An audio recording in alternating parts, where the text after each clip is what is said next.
Did you know that long before the term muscle car even existed, America was already building fire-breathing V8s that could rival the best of Europe? The 1950s weren't just about sock hops and soda fountains. They were the golden age of bold design, booming horsepower, and a love affair with the open road. Post-war America wasn't playing it safe. We thought big, drove bigger, and lived like there was no speed limit. In this video, we're going back to that roaring decade to count down 12 of the most powerful American cars of the 1950s. Machines that didn't just look good, they redefined performance and paved the road for the muscle car revolution. Buckle up, because you're about to meet the beasts that made Detroit the horsepower capital of the world. Number 12, 1957 Chevrolet Corvette. Fuelie, the fuel-injected game changer. When the 1957 Corvette Fuelie hit the streets, it wasn't just a sports car, it was a statement. With sleek jet-age curves and a signature dual headlight look, it turned heads before the engine even fired up. But the real revolution was under the hood. Chevrolet equipped this model with the Rochester Ramjet, one of the world's first fuel injection systems offered in a production car. Paired with a 283 cubic inch V8, it produced 283 horsepower, a perfect 1 horsepower to cubic inch ratio, something unheard of at the time. That meant blistering performance, 0 to 60 in under 6 seconds, making it one of the fastest American cars of its day. While competitors clung to carburetors, the Fuelie embraced high-tech power and changed the game. It was more than fast. It was precise, responsive, and ahead of its time. For enthusiasts, this Corvette wasn't just a weekend cruiser. It was a glimpse into the future of performance engineering. Even today, it's remembered as the moment when America proved it could build a sports car that ran with the world's best. Number 11, 1956. Chrysler 300B, the godfather of muscle. Before muscle cars had a name, the 1956 Chrysler 300B set the standard. This sleek powerhouse packed a 354 cubic inch Hemi 5.8 under the hood, churning out a jaw-dropping 340 horsepower, or up to 355 with the optional high-performance package. That made it the most powerful American production car of its time. But the 300B wasn't just about raw numbers. It was a brute in a tailored suit, with its luxurious interior, forward-leaning design, and no-nonsense styling. It looked every bit the gentleman's Grand Tourer. Then it hit the track and stunned the racing world, dominating NASCAR circuits and roaring past 130 miles per hour with ease. It handled high speeds like a champ, thanks to its legendary hemispherical combustion chambers, engineering that would become the hallmark of Mopar performance for decades to come. The 300B wasn't loud or flashy. It let its performance do the talking, and in doing so, it laid the groundwork for every big block muscle car that followed. In short, this was the original Alpha, the car that made speed elegant and horsepower respectable. Number 10, 1957 Ford Thunderbird. Supercharged, luxury with a boost. When Ford bolted a Paxton McCulloch supercharger onto its refined 312 cubic inch V8, the once civil Thunderbird became a feathered missile.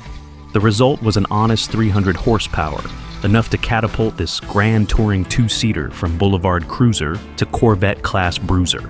Yet the magic of the 57 supercharged T-Bird is how it wrapped that force in elegance. Wide, sculpted fenders, a sharper nose, and a removable porthole hardtop let you glide up to the country club, looking every inch the jet-age sophisticate, then leave tire stripes on the way out. Inside, leather buckets, machine-turned trim, and aircraft-inspired gauges reminded drivers they were piloting something special. On open highways, the boosted V8 delivered effortless surge. On winding coastal roads, power-assisted steering and low-slung balance kept things composed. Built in limited numbers, each supercharged Thunderbird was Ford's hush challenge to Chevy. We can play the power game too, and do it with style. Today, collectors chase them for that intoxicating blend of grace and grin-inducing performance. Number 9, 1958, Dodge D500, jet-age muscle in disguise. Beneath the sweeping jet-age tailfins of Dodge's full-size sedan lurked a factory hot rod born on the high bank ovals of NASCAR. The 1958 D500 stuffed a 361 cubic inch big block beneath its sculpted hood, breathing through dual carburetors for a stout 320 horsepower. Serious muscle when Ike was still in the White House.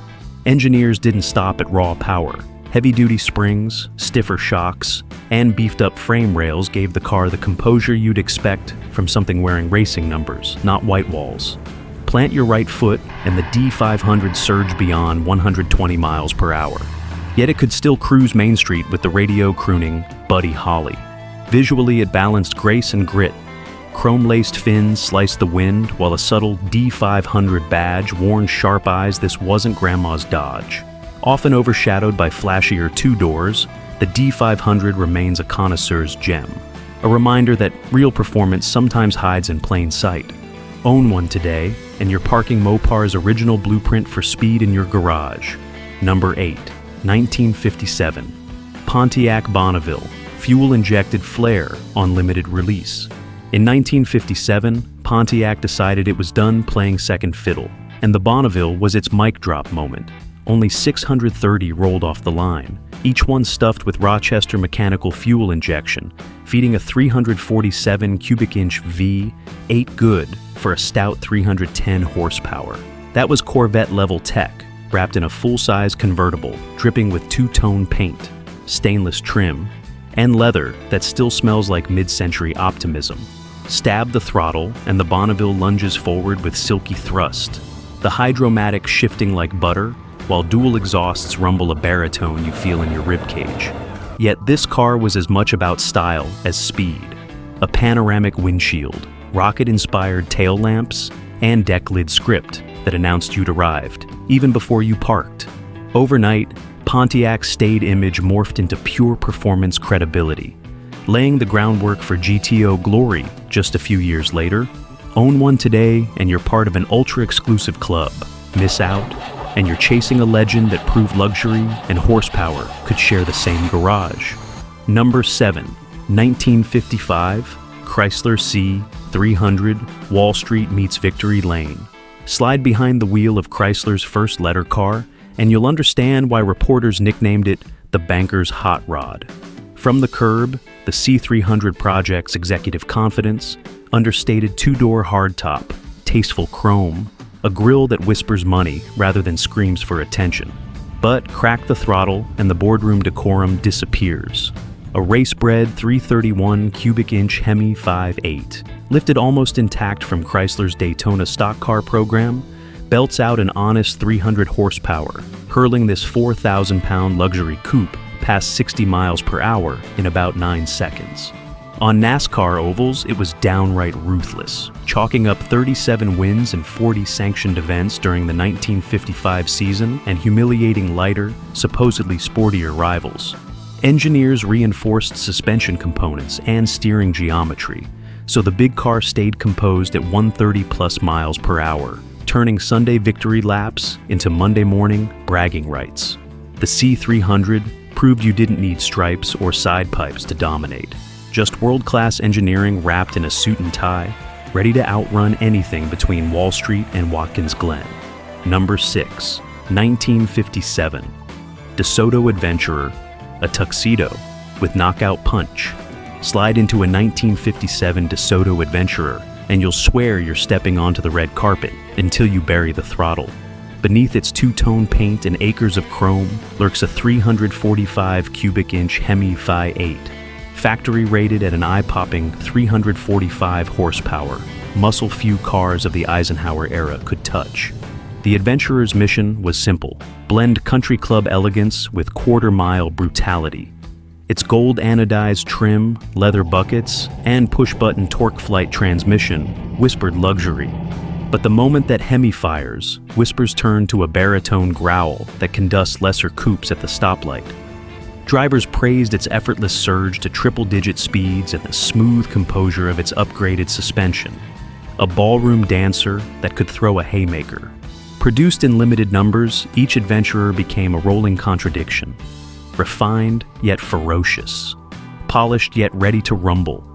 Own one today, and you possess the automotive equivalent of a gentleman in a tuxedo, who, with a sly grin, can still kick the doors off anyone daring enough to challenge him. Number 5, 1959, Cadillac Eldorado Biarritz, the land yacht with attitude. If XS had a flagship, it was the 1959 Cadillac Eldorado Biarritz. Stretching nearly 20 feet long and weighing over 5,000 pounds, this chrome-drenched convertible was less a car and more a rolling monument to American luxury. With sky-high tailfins that could slice clouds and a front grille wide enough to park a Buick in, the Biarritz didn't just arrive, it made an entrance. But beneath all that glamour was real grunt. A 390 cubic inch V8 pushing 345 horsepower through a tri-power carb setup, launching this behemoth from 0 to 60 in just 10 seconds. That's sports car territory for a car the size of a studio apartment.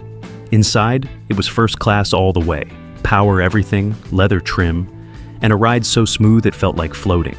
While it wasn't built for corner carving, the Biarritz proved that muscle didn't always wear a tight suit. It could also wear a tuxedo dripping in diamonds. Own one today, and you're not just driving, you're commanding the road like a captain at sea. Number 4, 1958, Buick Limited Riviera, the highway titan in a chrome crown. The 1958 Buick Limited Riviera didn't whisper elegance, it shouted it in chrome. One of the widest and most extravagant cars of its time, this road giant was powered by a 364 cubic inch Wildcat Fas 8, delivering a smooth yet commanding 300 horsepower. Built not for the drag strip, but for endless stretches of American highway, the Riviera was a masterclass in long-distance cruising, silky, strong, and serene. Step inside and it's like entering a mobile living room. Plush seating, rich materials, and enough cabin space to host a cocktail party. Its bold styling, massive grille, twin headlights, and sculpted tail fins made sure it never went unnoticed, while the smooth Dynaflow transmission kept every gear change buttery. Though it didn't corner like a sports car, the Riviera didn't need to. This was a statement machine, a rolling palace built for those who believed the journey should be just as grand as the destination. For drivers who demanded comfort, confidence, and commanding presence, the limited Riviera delivered mile after mile. Number 3, 1956, Packard Caribbean, the last roar of a forgotten giant. Before the Packard name faded into history, it left behind one final masterpiece, the 1956 Caribbean. This wasn't just a luxury car, it was a handcrafted declaration of defiance. With a massive 374 cubic inch V8 pumping out 310 horsepower, it outgunned Cadillac and Lincoln in sheer performance. But the Caribbean didn't stop at power, it was art on wheels. Each car featured hand-applied two-tone paint, real leather upholstery, and a cabin so plush it felt custom-built for royalty. Beneath the opulence was advanced engineering. Packard's exclusive torsion-level suspension system delivered an eerily smooth ride that adapted to road conditions like magic. Available as a convertible or hardtop, the Caribbean offered limited production exclusivity. Just a few hundred were made. Tragically, it would be the final flagship before Packard disappeared from showrooms for good. Today, the Caribbean stands as both a swan song and a time capsule. A reminder that before the lights went out, Packard proved it could still build a car that was bold, brilliant, and beautifully ahead of its time. Number 2, 1959, Oldsmobile 98, holiday rocket power meets space age style. In 1959, Oldsmobile aimed for the stars, literally. The 98th Holiday wasn't just a luxury cruiser. It was a space-age statement on wheels, bursting with fins, chrome, and futuristic flair. Its sharp tail fins and rocket-shaped taillights made it look like it belonged on a launch pad, not a driveway. But this beauty had brawn to match. Under the hood lived a thunderous 394 cubic inch Rocket 5.8, pushing 315 horsepower through a silky hydromatic transmission. Despite its size and weight, the Holiday could hustle with surprising ease, delivering the kind of power that made interstate cruising effortless. Inside, it was pure mid-century indulgence, roomy, refined, and decked out in soft fabrics and metallic trim that screamed optimism. The Rocket name wasn't just marketing. It captured the spirit of an era obsessed with speed, technology, and the future. Today, the 98th holiday is a chrome-plated postcard from a time when cars looked like spaceships and drove like dreams, and Oldsmobile was launching more than just style. It was launching American imagination. Number 1, 1958, Mercury Super Marauder, the first factory-built 400-horsepower monster. Before the muscle car era officially began, Mercury dropped a bombshell, the 1958 Super Marauder, the first American production car to hit 400 horsepower straight from the factory. Under its sculpted hood sat a massive 430 cubic inch V8, topped with triple two-barrel carburetors and performance parts usually reserved for race teams. The result? A torque-happy cruiser that could leave lesser machines gasping at the stoplight. But this beast didn't sacrifice style for speed. With its wide, aggressive grille, bullet-style taillights, and bold body lines, the Super Marauder looked like it was born to rule the road. Inside, drivers found a plush, chrome-trimmed interior fit for a jet-set king. Built in extremely limited numbers, this wasn't just a car. It was a rare collector's prize, a performance time capsule from a brand that wanted to outgun Cadillac, Lincoln, and even Chrysler. Today, the Super Marauder stands tall as a forgotten legend, a brute in a tailored suit that rewrote the rules before the rulebook was even published. From the fuel-injected Corvette to the thunderous Super Marauder, each car on this list helped define a golden era when American steel ruled the streets with style and power. Which one took your breath away? Which deserves the crown of the ultimate 50s powerhouse? Drop your thoughts in the comments. I'd love to hear which classic captured your heart. And if you enjoyed this ride through vintage horsepower, don't forget to hit that like button, share the video with your fellow car lovers, and subscribe to the channel. More incredible stories, forgotten legends, and jaw-dropping machines from America's automotive past are just around the corner.